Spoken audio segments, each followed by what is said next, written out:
आषाढी एकादशीच्या निमित्ताने जळगाव जिल्ह्यातील पिंपराळा इथे रथोत्सवाचं आयोजन करण्यात आलंय। प्रति पंढरपूर म्हणून ओळख असलेल्या पिंपराळीमधील विठ्ठल मंदिराच्या रथोत्सवाला 150 वर्षांची परंपरा आहे। रथोत्सव समिती आणि ग्रामस्थांशी संवाद साधलेला आहे आमचे प्रतिनिधी जुगल पाटील यांनी। पिंपराळा नगरीमध्ये आषाढी एकादशी निमित्त भव्य रथोत्सवाचं आयोजन करण्यात येत असतं।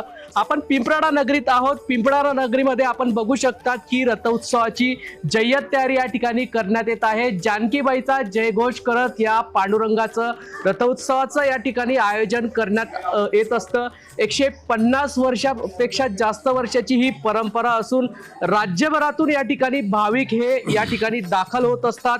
या रथोत्सवाचे वेध आम्हाला साधारण एकादशीच्या 1 महिना अगोदरपासून सगळ्या पिंपराळवासियांना लागतात की पूर्वतयारी संदर्भात, की जेणेकरून आम्ही सांगू शकतो की चिंचेच्या लाकडाचे कापणे करणे आणि त्यापासून मोगऱ्या तयार करणे, मोगरी लावणारे आमचे स्वयंसेवक असतात ते सोबत असतात, त्यांच्यासोबत आम्ही ते पूर्वतयारीच्या संदर्भात चर्चा करतो।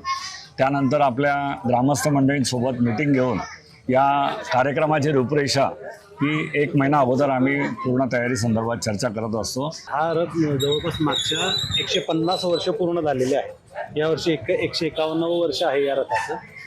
इथली अशी ख्याती आहे की प्रति पंढरपूर म्हणून पिंपराळा नगरीचा सर्व पूर्ण भागांमध्ये इथं प्रसार आहे। जे भाविक पंढरपुरात जाऊ शकत नाहीत ते भाविक इथं मनोभावे